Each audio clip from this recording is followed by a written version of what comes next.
सभेला मयुराताई यांच्या प्रचार सभेला सगळे उपस्थित आमचे लहान बंधू खासदार अमर काळेजी आणि सर्व उपस्थित माझ्या समवेत जे काही विविध जिल्हे करीत आहेत 2-3 दिवसापासून ते हिम्मत डोलेजी, सागर गवई, आतिश डोंगरे आणि बंधूंनो आणि भगिनींनो,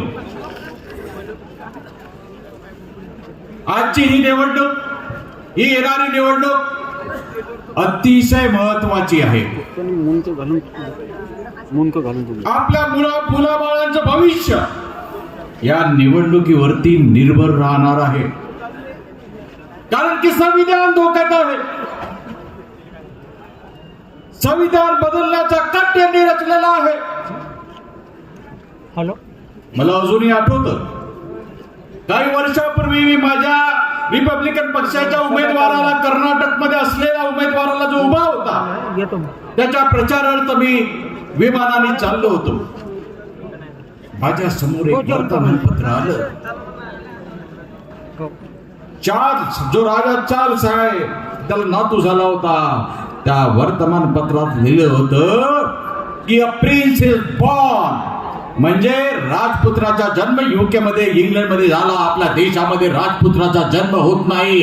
आपल्या देशामध्ये राजपुत्र जो घडतो तो मेहनतीने, ती ताकद प्रभूचे डॉक्टर बाबासाहेब आंबेडकरांच्या संविधानाने तुम्हाला दिलेली आहे.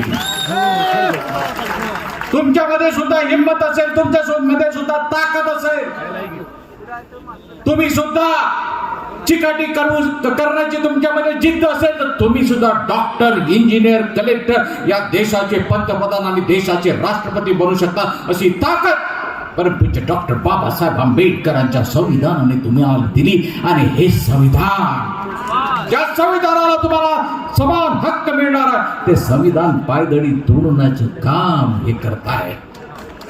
यांना फक्त सत्ता सत्ता सत्ता, काही करून आम्हाला फक्त सत्ता पाहिजे. अमर भाऊ, परवा मी सुप्रियाताईंसोबत होतो कारंजामध्ये, त्याच्यानंतर तुमच्याकडे आले. मला तर त्या दिवशी भीती वाटली की सुप्रियाताईंना तुमची सभा मिळते का नाही मिळते, कारण की तिथे उशीर झाला. सुप्रियाताईंनी सांगितलं काय त्रास धरला. त्यांचे कार्यकर्ते, जर काही कार्यकर्ते सुप्रियाताईंसोबत फिरले की त्यांच्यावरती दडपशाही. काही कार्यकर्ते त्यांच्यासोबत बूथ कमिटीमध्ये राहिले, म्हणजे बूथ कमिटी शेवटी सुप्रियाताईंना लपून ठेवावी लागली. कारण की बूथ कमिटी जर माहिती झाली असती तर त्या कार्यकर्त्यांवरती सुद्धा दबाव निर्माण झाला असता. सत्ता मिळाली नाही. सत्ता मिळाल्यानंतर विरोधी बाकांवरती राहणं आवश्यक होतं, परंतु त्यांनी तसं केलं नाही. पहिले एक पक्ष फोडला, नंतर दुसरा पक्ष फोडला, आणि सर्वात महत्वाचं, जेव्हा हे या पक्षाचे नेते महाविकास आघाडीमध्ये होते तेव्हा भ्रष्टाचारी, आणि जेव्हा यांच्याकडे गेले तेव्हा भ्रष्टाचारापासून मुक्त washing machine, Nirma, washing powder Nirma. म्हणजे भ्रष्टाचारापासून तुम्हाला मुक्त व्हायचं असेल, स्वच्छ व्हायचं असेल, ते यांच्या पक्षामध्ये तुम्ही प्रवेश करा. यांना यांची बहीण आता आठवली. जेव्हा तुम्ही लोकसभेमध्ये थोबाडीत मारलं तेव्हा यांना त्यांची बहीण आठवली.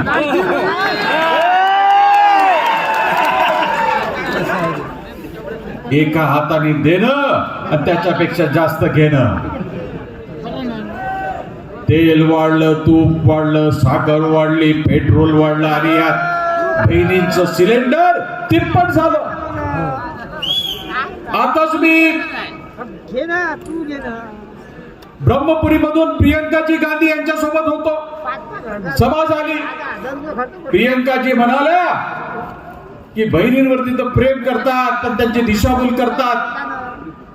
मुलगा जन्मलं की त्याच्या दुधावरती सुद्धा जीएसटी, शाळेत गेला तर पुस्तकांवरती जीएसटी, बिमार झाला तर तिकडे हॉस्पिटलच्या बिल मध्ये जीएसटी. म्हणजे देणं आणि या हाताने घेणं. दिशाभूल तर करतायत पण त्याचबरोबर महिलांवरती अत्याचार सुद्धा करतायत. अत्याचार करताना यांनी चिमुरडा सुद्धा सोडला नाही. आमच्या बहिणीच्या लहान पोरी सुद्धा सोडल्या नाहीत.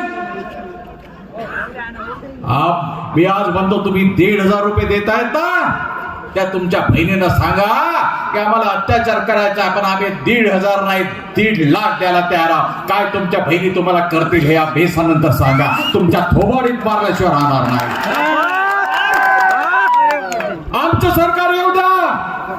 आमचं सरकार आल्यानंतर रात्री 12 वाजता सुद्धा आमच्या बहिणी रस्त्यावरती फिरू शकतील. हे वचन या महाविकास आघाडीचा भाऊ डॉक्टर राजेंद्र गवईचं आहे. वचन महाविकास आघाडीचा अमर काळे साहेब यांचं आहे. हे वचन शरद पवार साहेबांचं आहे.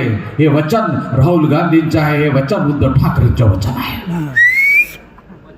अधिक वेळ घेत नाही कारण की तिकडे 10च्या पूर्वी जायचं आहे. अमर भाऊ अमर भाऊ माझ्या छोटा भावासारखा आहे. कारण की शरद काळे साहेब जे आहेत ते आमचे दादासाहेब रासोगळे, आमचे पिताश्री, आमचे अतिशय घनिष्ठ संबंध, भावासारखे जुने संबंध. तेव्हा वेळातला वेळ काढून, कारण की अमरनी जर मला फोन केला आणि एखादं काम सांगितलं तर अमरसाठी माझ्या शब्दकोशात नाही हा शब्द नाही. मी सांगितलं अमरजी येणार म्हणजे येणार. अमरजी आलेत लोकसभेमध्ये. आता आमच्या सुनबाई मयुराताई सुद्धा विधानसभेमध्ये येणार. तेव्हा त्यांचं चिन्ह तुतारी समोरचं बटन दाबा आणि त्यांना प्रचंड बहुमताने निवडून द्या. जय भीम, जय भारत.